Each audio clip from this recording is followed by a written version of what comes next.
안녕하세요, 뉴스반장입니다.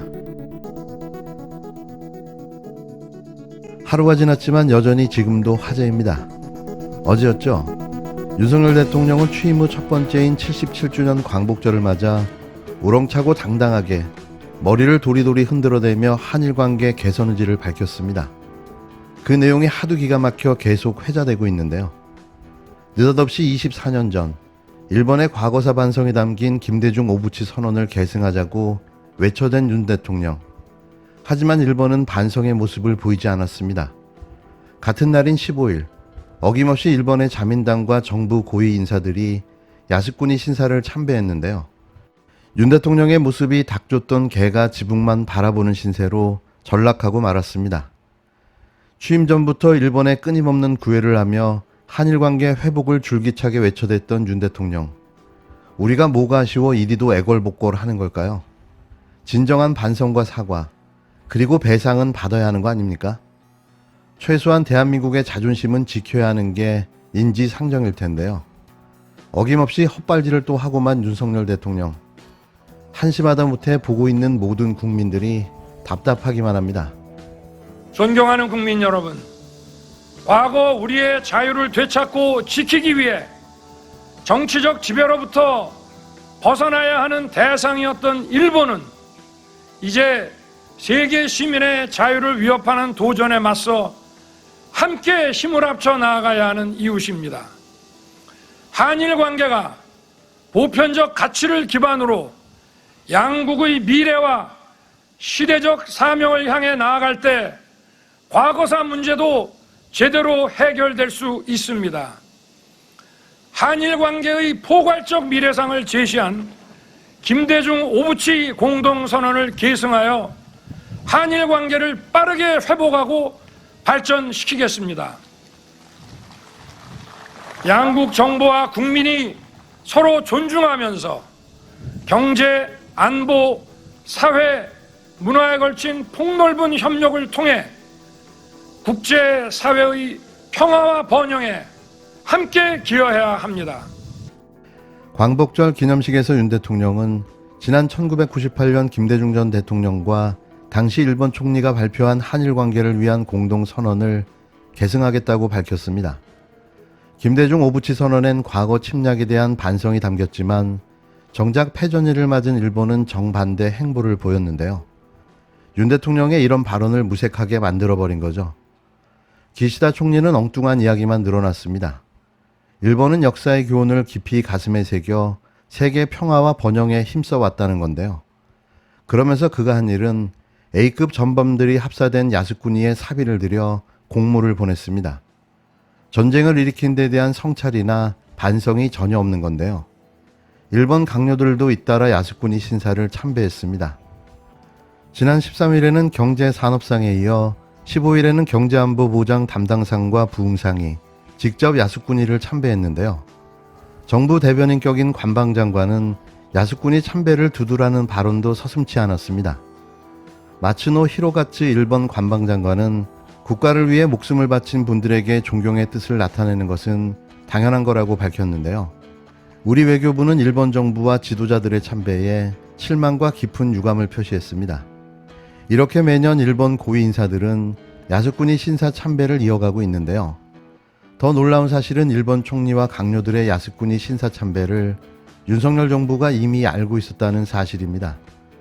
이와 관련해 대통령실 관계자는 사전에 우리 측에 설명해왔고 총리가 직접 참배하지 않는 선에서 여러 고민을 한 것 같다라고 말했는데요.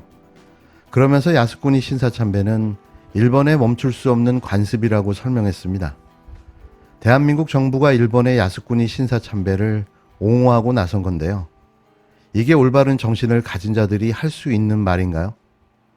그러니까 이런 사실을 알고도 힘을 합쳐 함께할 이웃이라는 광복절 경축사를 발표한 거죠. 이 정부의 수준을 가늠할 수 있는 상징적 일이 되어버렸는데요. 우리가 그토록 원했던 흔들리지 않는 나라가 오히려 윤석열 정부가 흔들어대는 나라가 되어버렸습니다. 광복절을 맞아 그리고 윤석열 대통령 취임 100일을 앞두고 MBC가 여론조사를 실시했습니다.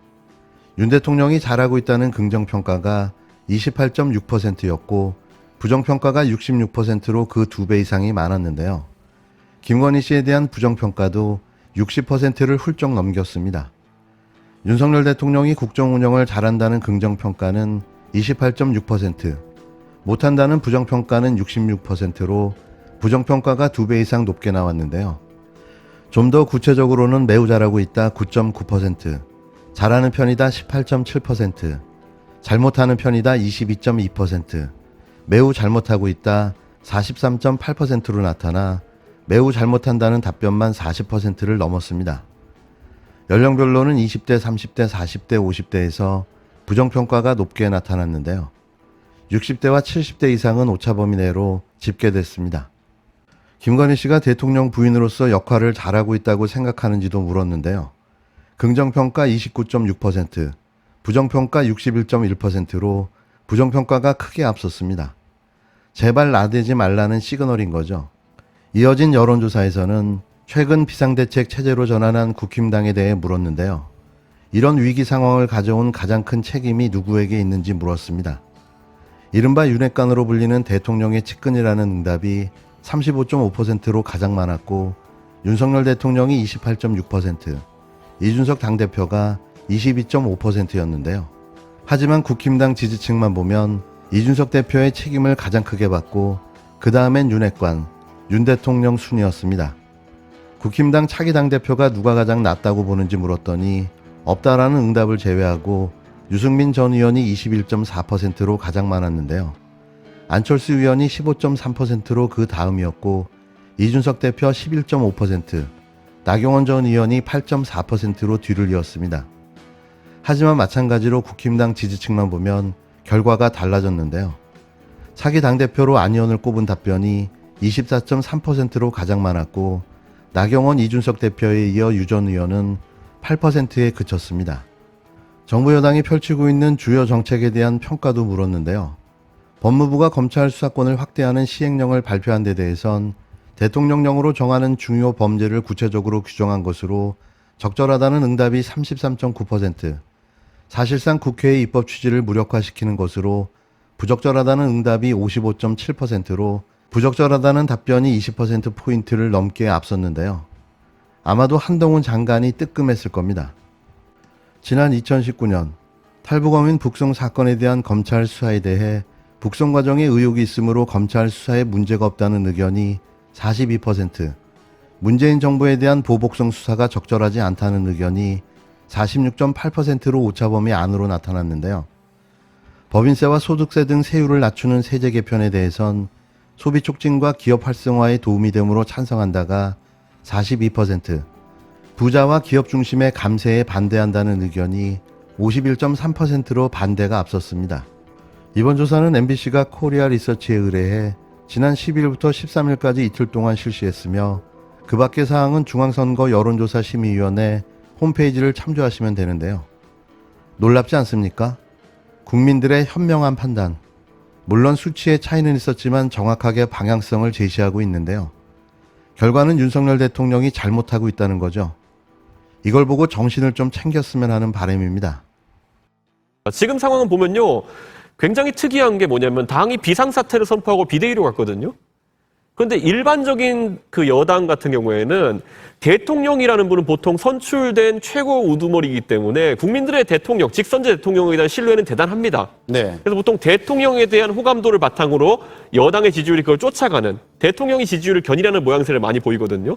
최근 몇 주간은 대통령의 지지율이 당 지지율을 하회하는 모양새가 나오고 있습니다. 그럼 이건 굉장히 심각한 겁니다, 지금. 그런데 오히려 대통령실과 대통령의 위기임에도 불구하고 진단이 잘못되니까 처방이 잘못되어가지고 당의 비상 상황을 선포해버립니다. 저는 근데 이 괴리를 빨리 극복할 필요가 있고 대통령실에 빨리 비상사태를 선포할 필요가 있어 보인다 이런 생각을 합니다. 신당을 하기 위해서는 제가 우리 당내에서 정치적 공간이 없다든지 뭐 이런 상황이어야 되는데 저는 우리 당내에서 충분한 정치적 공간을 가지고 있고 그리고 제가 당원이라든지 이런 부분에 있어가지고 뭐 여론조사 이런 걸 본다 하더라도 상당한 지지세를 구축하고 있습니다. 그렇기 때문에 어떤 신당이라고 하는 것은 지금 제가 봤을 땐 윤핵관이나 아니면은 이런 좀 무리수를 두는 분들의 이런 행동이 오히려 소나기라고 생각합니다. 저는 제가 가진 가장 큰 무기라고 한다면은 제가 이 국민의힘이라는 당에서 정치를 한다면 물리적인 나이로 봤을 때 가장 오래 할 거라는 생각이 듭니다. 그렇기 네. 때문에 저는 이 윤핵관들이 잠시 살고 가는 집 또는 그들이 내리는 소나기의 문제가 아니라 결국 얼마나 이 국민의힘이 근본적으로 젊은 사람들의 생각을 담아낼 수 있고 그리고 지금보다 더 확장된 지형의 지지층을 담아낼 수 있는 정당이 될 수 있는지 거기에 대한 관심이 많습니다. 그래서 그걸 이루는 데 있어서 아이디어를 개진하고 그걸 국민들에게 선보이고 그래 그 힘을 바탕으로 해가지고 저는 정치 세력을 계속 유지해 나갈 겁니다.